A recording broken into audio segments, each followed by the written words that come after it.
கோவை இடையார்பாளையம் அண்ணா நகர் கம்பீர சித்தி விநாயகர் கோயிலில் கும்பாபிஷேகம் வெகு விமரிசையாக நடைபெற்றது. கௌர மடாலய சிரவை ஆதீனம் ராமானந்த குமரகுருபர சுவாமிகள் தலைமையில் கடம் புறப்பாடானது. கோயில் கோபுரங்களுக்கு புனித நீர் ஊற்றி கும்பாபிஷேகம் நடைபெற்றது.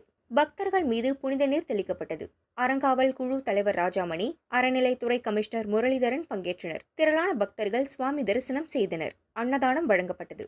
அனைத்து பக்தர்களோட பெருமக்களும் அருள்மிகு கம்பீர சித்தி விநாயக பெருமானுக்கு அரேகர சொல்லலாம்.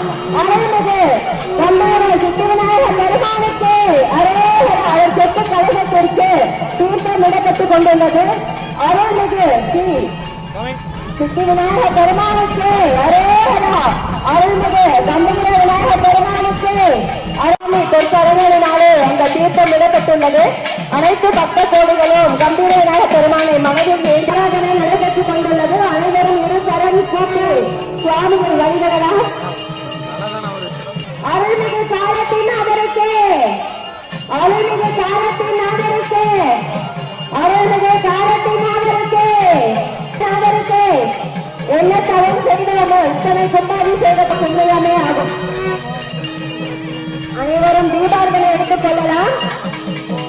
நம் அருள்மிகு கம்பீர சித்தி விநாயகர் உருவம் பதித்த ஐம்பொன் காசு நம் வீட்டில் கண்திருஷ்டி கெட்டது ஏதாவது இருப்பதாக தோன்றினால் இந்த ஐம்பொன் காசை ஒரு மஞ்சள் துணியில் கட்டி வீட்டிற்கு